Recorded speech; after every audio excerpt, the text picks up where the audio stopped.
Albert Speer, Hitler's scheming architect. He built the Führer's invincible image and sacrificed thousands to make his weapons of war. And when it was all over, I swear by God, he orchestrated one of the biggest cover-ups in history. It's an interesting story to see how he got away with it and why people for many decades were prepared and even keen to believe what he said.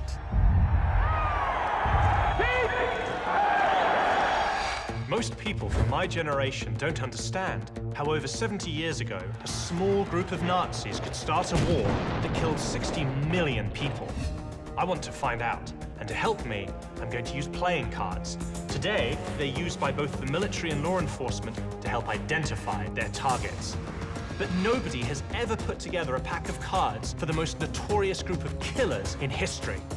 Working with experts, I want to know where each of these Nazis rank in the hierarchy of evil. My name is James Ellis. This is Hitler's Most Wanted.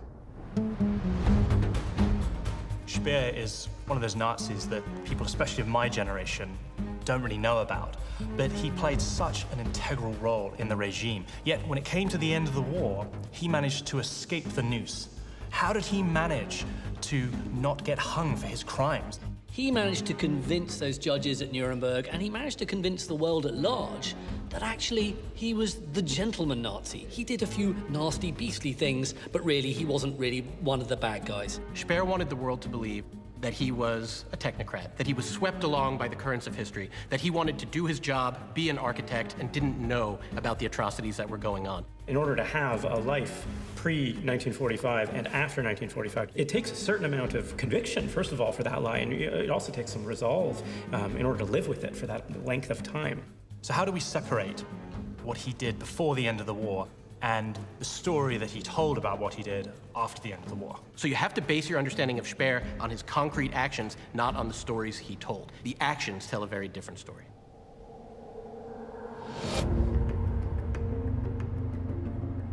I want to understand Albert Speer's true role in Hitler's Third Reich. For that, I'm heading to Germany. I'm starting in the city that's synonymous with both the rise and fall of the Nazis, Nuremberg. Where we are right now, this is known as the VIP rostrum. I'm here with historian Kevin Hoskins at the site of one of Speer's earliest architectural projects, the Nazi Party rally ground, to find out how he became a Nazi and rose through the ranks. The structure in the center, that's known as the Golden Hall. And on top of there was that big golden swastika that we've all seen blown up by the Americans a million times. Oh, so it was on the top of that building? The Americans blew that up on the 22nd of April, 1945. Wow. The swastika's destruction was a symbolic act of retribution.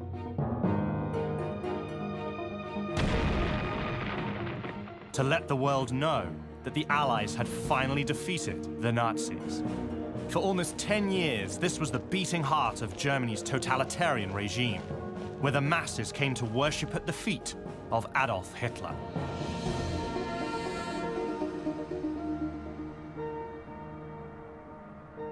This grand monument to fascism was the brainchild of one man. But who exactly was Albert Speer, and how did he come to design it? Speer came from an upper-middle-class family, a family of architects, and so Speer pursued architectural studies in the family tradition. Speer attended a speech by Hitler in 1930, and he was quite taken with Hitler, and he began to believe that Hitler could be a savior of the German people. He joined the party in 1931. The way he got his start is he redesigned the Nazi Party headquarters in Berlin. Speer's work caught the eye of Hitler's notorious Minister of Propaganda, Joseph Goebbels. After the Nazis came to power in 1933, Goebbels had Speer redesign the propaganda ministry. By this time, he's starting to get noticed by Hitler. He was given the commission to design the Nazi Party rally grounds, and that's where he really comes to Hitler's attention and really impresses him. Speer's task was to create a structure that would transform Hitler the politician into Hitler the God.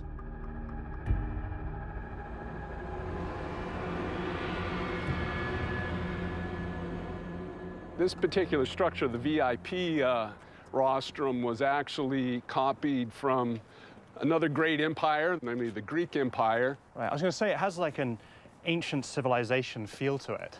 Well, Hitler and Albert Speer, they liked neoclassical architecture, so copying other great empires kind of fit in with that. Now, an interesting little side story, the original plan for Hitler's entry here on the VIP rostrum was he was going to enter the back side of the Golden Hall, come through these doors, walk down these stairs to the rostrum there.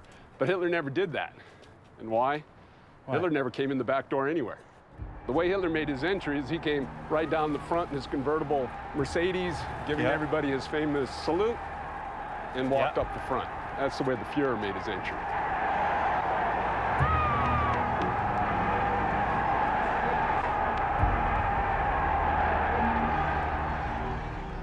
Standing up here, you just get a feel for the scale of this thing. It's huge. I mean, you can see a football pitch here. You could probably fit about 12 of them in this space. You could fit 85,000 spectators around the field there on 3 sides, plus 15,000 more here on the VIP rostrum.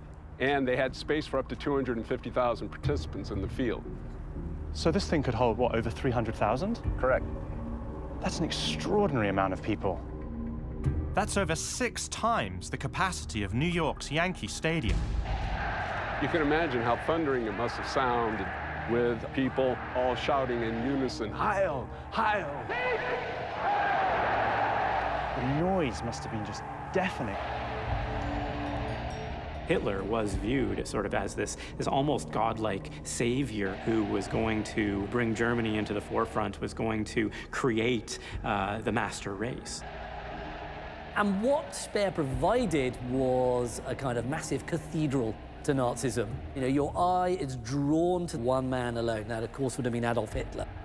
So Hitler would have come along here, Correct? mounted these steps, Yes. and then he would have stood, what, right here? Right here in the center. And delivered his speeches to the masses from this spot. Exactly.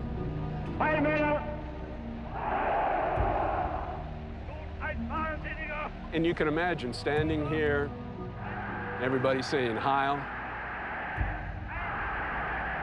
Those people screaming your name out. Yeah, you'd feel like God standing up here.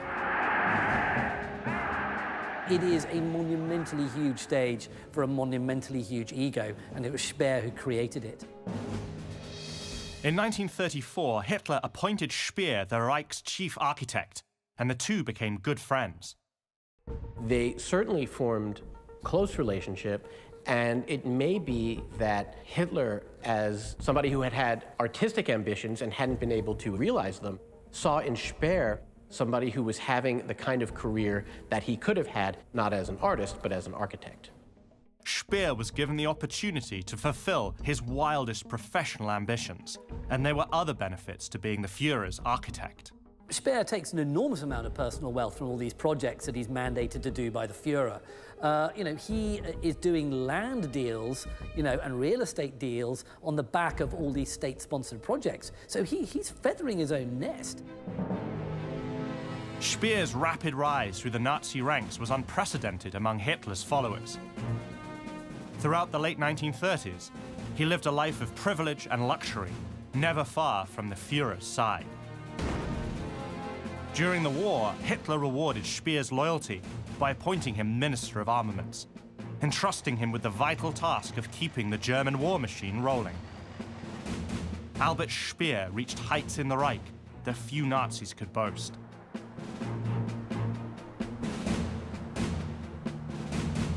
Given what Speer's monument to megalomania now represents, you have to question its continued existence.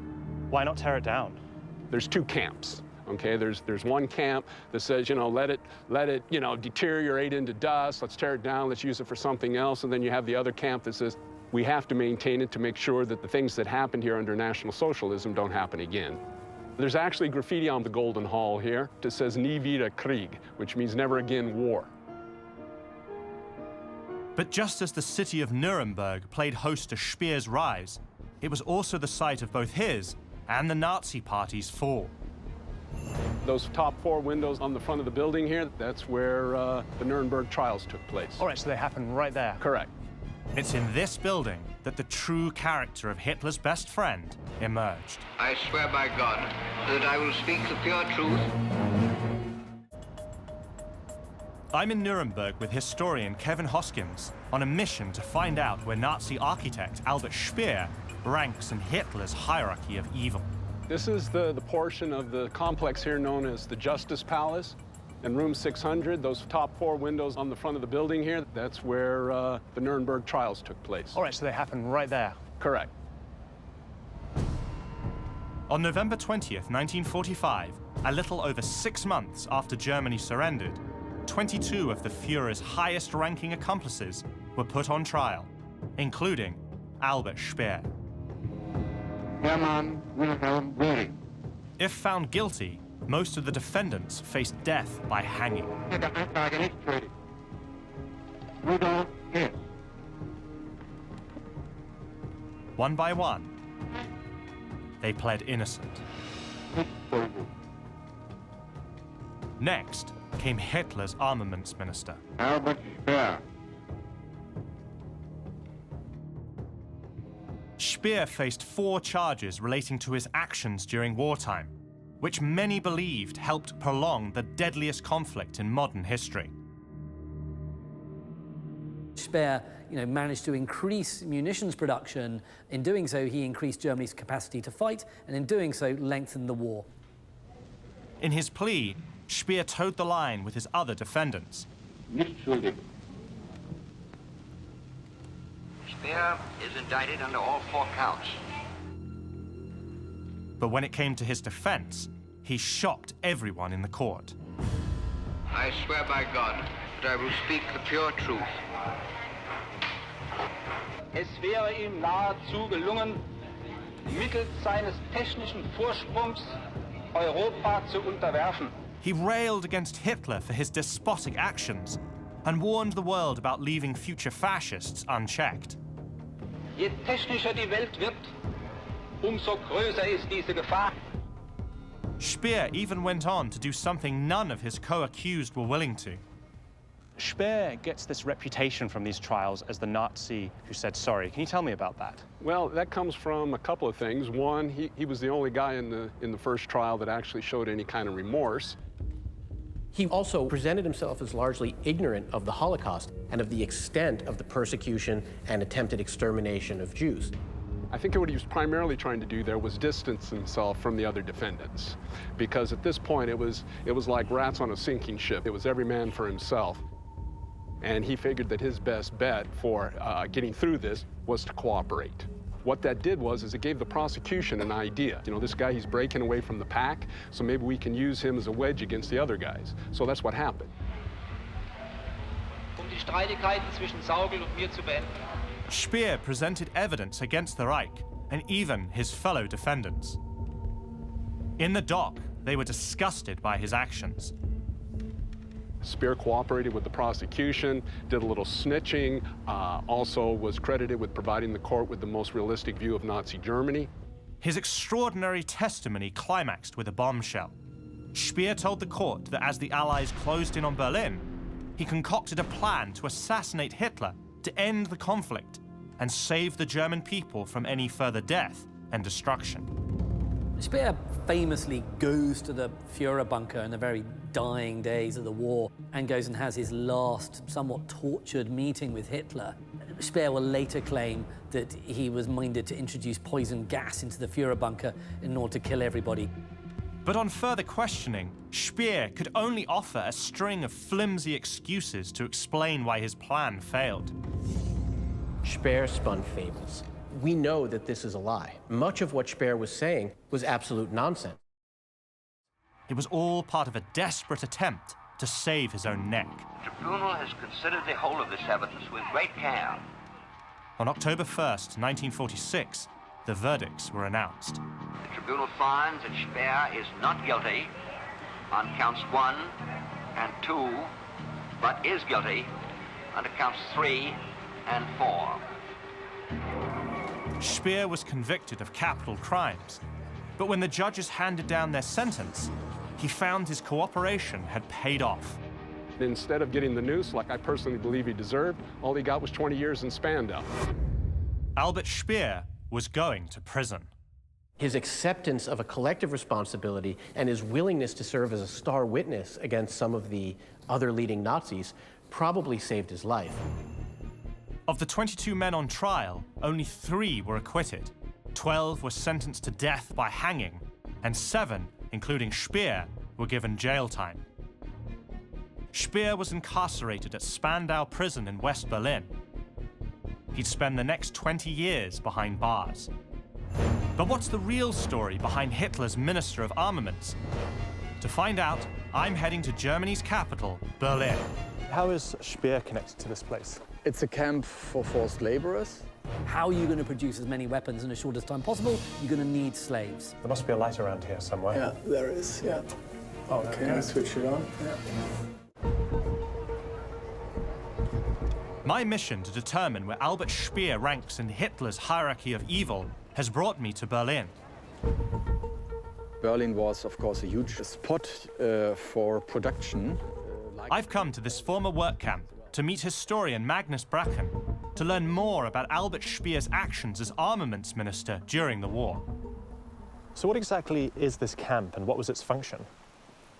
It's a camp for forced laborers, and the function was to provide labor force for armaments production and other workforce.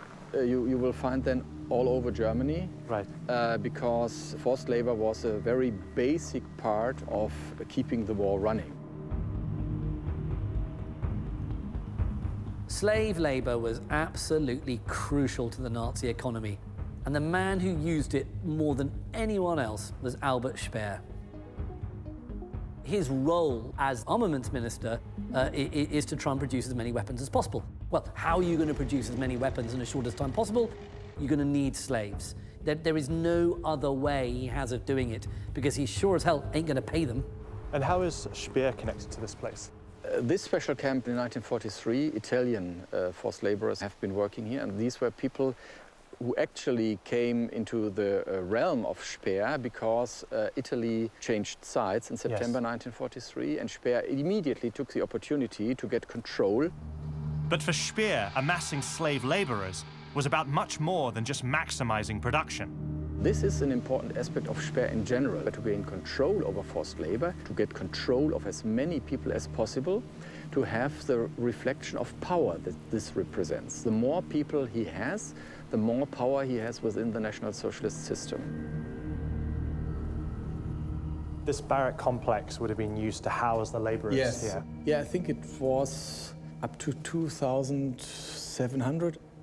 And it's, of course, narrow, dark. If you imagine people crammed here, constantly hungry, and 12-hour working shift. There must be a light switch in here somewhere. Yeah, there is. Yeah. Inmates here also lived with the constant fear of being hit by Allied bombers that targeted Berlin.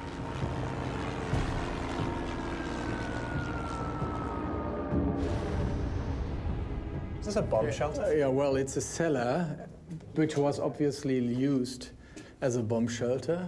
Right. But you can imagine when you are in here and there's just a few centimeters of concrete above you, and then there's the barrack above this, that if a bomb hits this place, there is not much protection. And if you have a hit close by and everything falls on top of this. You've been buried alive down here. Exactly, yes. Yeah.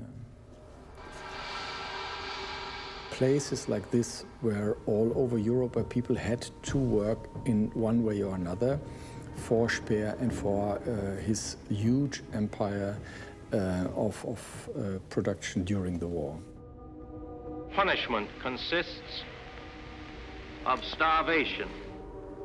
At the Nuremberg trial, the prosecution presented eyewitness accounts of the horrors laborers endured. Proper medical treatment or care for the sick are not available in the mass camps. The consequence is complete exhaustion. an ailing state of health, and tuberculosis. There are cases of 8-year-old delicate and undernourished children put to forced labor and perishing from such treatment. We shall show that the defendants Sauckel and Speer are principally responsible for the formulation of the policy and for its execution. Fritz Sauckel was Speer's subordinate, in charge of rounding up slave laborers.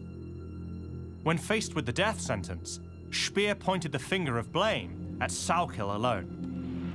Und Sauckel ließ sich dazu den Auftrag geben, 3,5 Millionen Arbeitskräfte aus den besetzten Gebieten zu holen. Dabei gab Hitler schärfste Weisung über OKW an die Militärbefehlshaber, den Forderungen Sauckels mit allen Mitteln nachzukommen. Waren Sie mit dieser Entscheidung einverstanden? Nein, keineswegs. Speer managed. At Nuremberg, he switched it around and says, well, I was only the armaments minister. I had nothing to do with forced labor people. That was Sauckel. He had the task by Hitler to get these people from all over Europe. I was not connected to this. Blindsided by Speer's betrayal, Sauckel desperately tried to lie his way out of a guilty verdict. In meinem eigenen Aufgabengebiet immer alles daran gesetzt, Ausschreitungen, Willkür, Rohheit jeder Art zu verhindern. Gott schütze mein über alles geliebte Volk. But it didn't work. Sauckel is indicted on all 4 counts. On counts 1 and 2. He is guilty. Based on Speer's testimony, Fritz Sauckel was convicted of crimes against humanity and hanged. It's an interesting story to see how he got away with it and why he got away with it and why people for many decades were prepared and even keen to believe what he said. Albert Speer convinced the judges at Nuremberg that he was just a civil servant who had no direct hand in Nazi atrocities. All right, so what have you got here? In reality, the trial never brought to light the true nature of his commitment to the regime. Das ist also eine groß angelegte Planung für die Umgestaltung Berlins. So if the Nazis had won the war, this would have been the capital of the world. Or the vile lengths he would go to achieve his aims. More than 55,000 Jews were victims of mass deportations out of Berlin.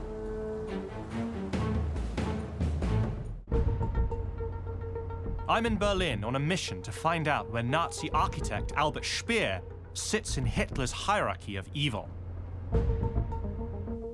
At the Nuremberg trials, Speer portrayed himself as a reluctant participant in Hitler's dream of worldwide domination.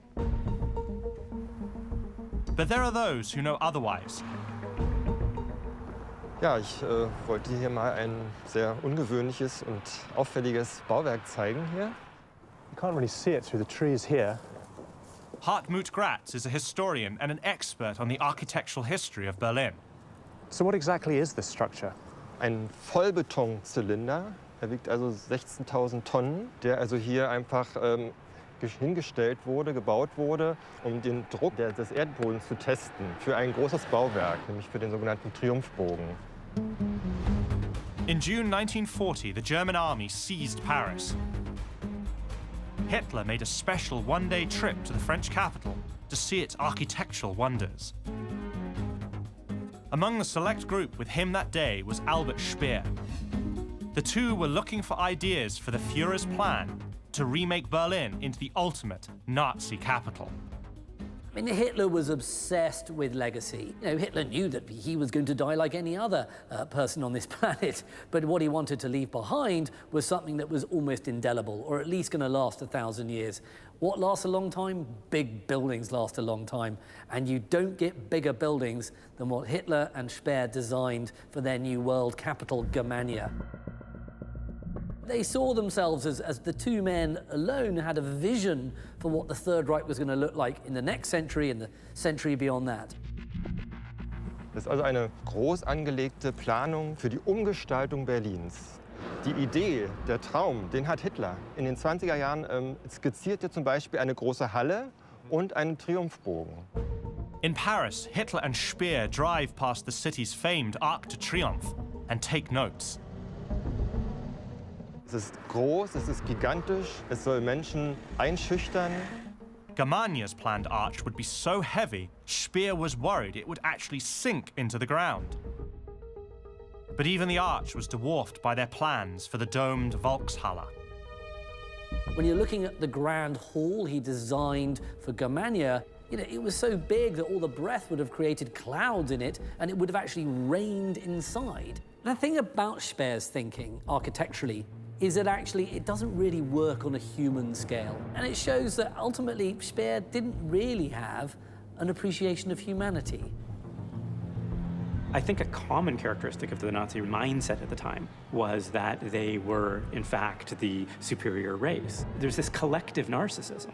There's this collective understanding that they were worthy of adulation. I think that Speer's buildings demonstrate this. Hitler hat gesagt, die große Halle, ja, da sollte ursprünglich oben der Adler sein, der das Hakenkreuz in den Klauen hat. Und er hat die Planung umgeändert. Er hat gesagt, der Adler soll die Weltkugel in den Klauen haben. Sie sagen eigentlich damit, hier ist der Mittelpunkt der Welt. Es ist also ein steingebauter Rassismus eigentlich. Speer's huge monuments to Hitler would have stood along the so-called Avenue of Splendors, dwarfing everything around them. So you'd arrived, you'd see these ginormous buildings, and then right at the end you'd see the Volkshalle. Ja, das damals das größte Gebäude der Welt werden sollte. And what's this building here in red? Das ist der Reichstag. So that's the Reichstag that's standing now. Ja. So that just gives you an idea. That's what they wanted to build, how much bigger that is than the Reichstag. Ja. That's extraordinary. Ja. Das ist eine reine Kulisse, nur Kulisse eigentlich für die große Inszenierung des Nationalsozialismus. In 1937, 3 years before their Paris tour, Hitler had appointed Speer Berlin's chief building inspector to prepare the city for its mighty transformation. Speer's master plan meant tens of thousands of Berlin households would have to be demolished to make way for construction. That would have deadly consequences. So we're on the bank of the Spree right now, and on the other side is the Reichstag. Yes. And so I've come to meet historian Susanna Willems to find out more. I wanted to take you to these Stolpersteine, the commemoration for 10 people who used to live in one flat which was vacated in early 1941. So he'd earmarked this area and other parts of the city to be demolished for the World Capital Germania Yes. Building to rehouse the people that were being evicted from this area. They were evicting Jews and rehousing these people here. He convinced people in the Ministry for Economy that taking over the big flats of Jews would save a lot of money to the state. So he proposed it as a measure of saving public funds. Really, really horrifying. But Berlin's Jews weren't simply being evicted. The commemoration is to Willy and Rosalie Hirsch, the tenants of one flat in the building. Sobibor, the name at the bottom of these plaques, was an extermination camp in Nazi-occupied Poland. Between 1942 and 1943, the Nazis sent an estimated 250,000 Jews there to be killed in gas chambers.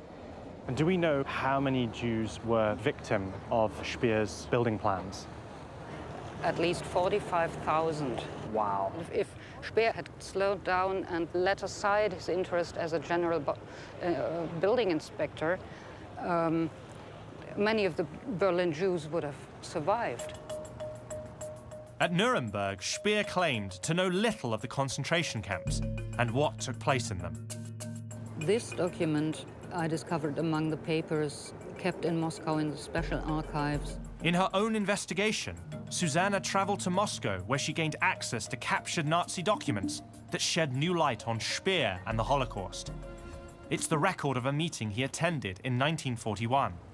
So you have here Reichsminister Professor Speer sitting with SS Obergruppenführer Pohl and then personnel of Speer and the SS. Right, okay. And one topic is enlargement of the camp of barracks in Auschwitz following the deportations to the east. Auschwitz in southern Poland was the biggest and most notorious of all the Nazi camps.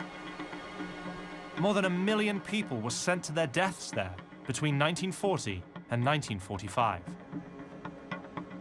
The result of this conversation was Reich Minister Professor Speer has allowed it, and he has assigned 13.7 million Reichsmark.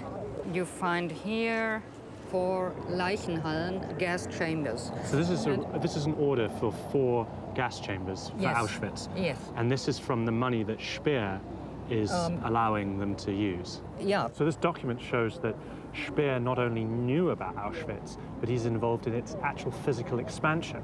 Yes. Wow.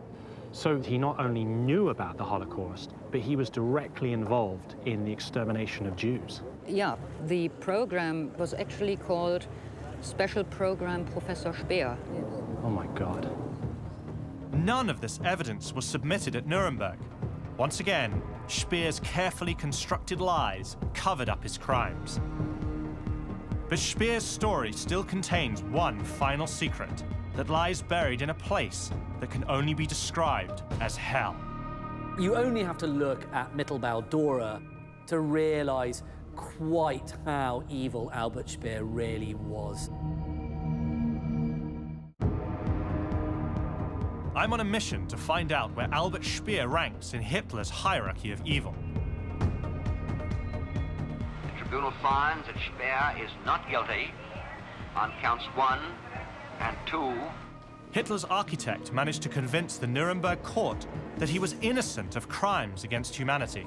Speer was a brilliant liar, and he was also a brilliant actor. You know, he played this role of the kind of apologetic, gentlemanly, quote-unquote, good Nazi, you know, to the absolute maximum, and it worked. I'm on my way to a place that will prove, beyond a shadow of a doubt, just how guilty he was.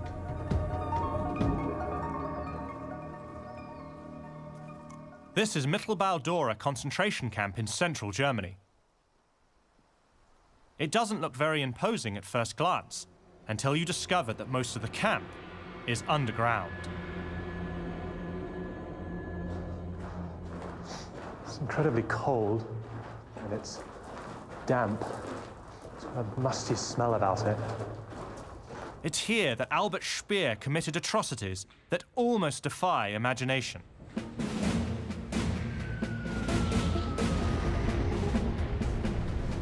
By 1943, the Allies were launching regular bombing raids on German factories making weapons and ammunition.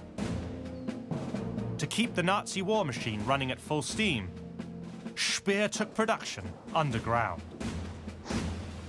Wow, look at the size of this place. It's huge. In all, 60,000 inmates were forced to work down here in conditions that were utterly inhumane. People were basically forced to be, you know, troglodytes living underground for months at a time. This camp also stands out as it was a key production facility for one of the most powerful weapons of the entire war. This is an engine from a V2 rocket, and that's what they were assembling down here in these tunnels. The V2 rocket was the world's first long-range ballistic missile. It had a guidance system that enabled it to hit targets up to 200 miles away. Hitler unleashed the V2 on the cities of Western Europe and Britain in September 1944, causing devastating damage and mass civilian casualties. It was the Führer's last desperate attempt to prolong the war and remain in power. But to make that happen, he needed a steady supply of V2s to hurl at them. Look at this. Parts of rockets. So this is clearly chamber 44, one of the chambers where the laborers were forced to build armaments. At one point, 1,000 laborers were forced to live in this small chamber. Slaves worked and slept down here for months on end, using barrels for a latrine. Speer visited Mittelbau-Dor personally, so any denial on Speer's part of knowing the extent of the conditions and the suffering there is a complete lie.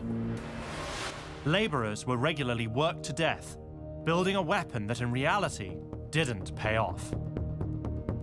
The big irony about the V-2 rocket is that more people were killed making that rocket than were killed by that rocket. You only have to look at the grim statistics of Mittelbau-Dor to realize what a horrific place it was. Between 43 and 45, 60,000 people were sent there, and only 20,000 got out alive. That's 40,000 deaths right on Albert Speer's doorstep. Ooh. And these look like stretchers used to bring the dead bodies of the inmates up here.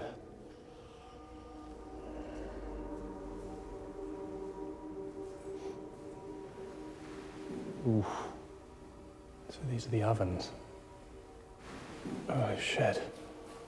I must admit, I feel physically sick being so close to these ovens, knowing what they were made for, specifically for burning the bodies of inmates who had died here.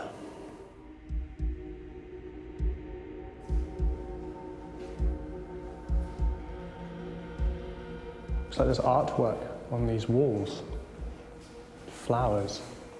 It's so strange to see artwork on the walls of a crematorium.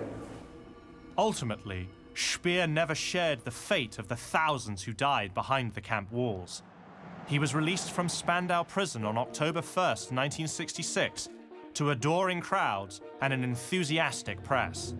What I find extraordinary is that Albert Speer emerges from Spandau after 20 years imprisonment, and he becomes the kind of darling of the talk show circuit. And he's even interviewed by Playboy magazine. Speer was now widely known as having been Hitler's closest confidant.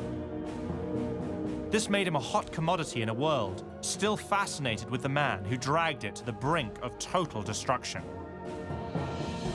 The newly freed Speer was only too happy to give the people what they wanted, with an extra helping of wit and charm. The fact that before 1945 he seems to be one person, and after 1945 he portrays himself as a completely different person suggests a skillfulness in being able to manage multiple impressions, which is not something that everybody can necessarily do. Speer died in 1981 at age 76. To many, he remained the Nazi who saw the light, a lone, noble figure among some of history's worst criminals. He sold the world a massive lie that he was essentially a decent man caught up in a very, very kind of compromising position. No, he willingly became friends, with the most evil man of the 20th century. He was a key component of the Nazi regime. I think he was a thoroughly detestable and evil man. Now it's time for me to find out where that man ranks in Hitler's hierarchy of evil. And there's a question about whether the person who does it because he's truly devoted to the cause, or the person that does it because of self-benefit is worse. Which one is truly worse?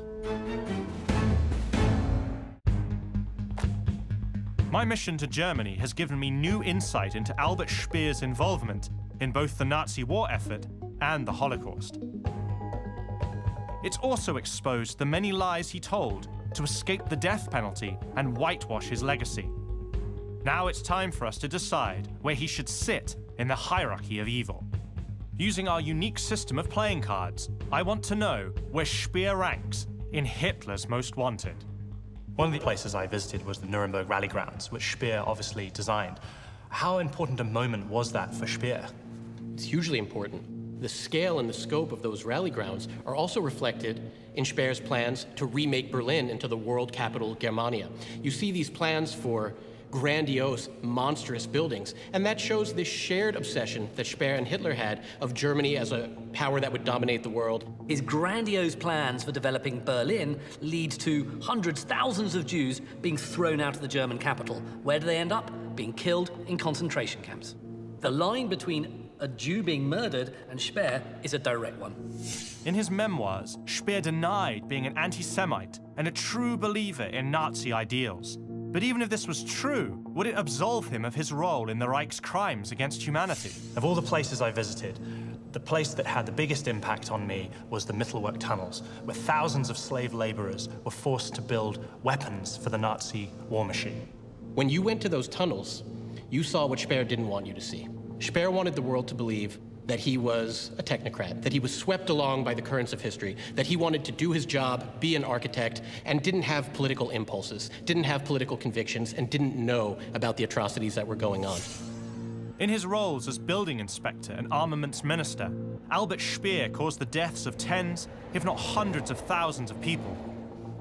Yet his carefully conceived lies convinced his accusers that he was an innocent man.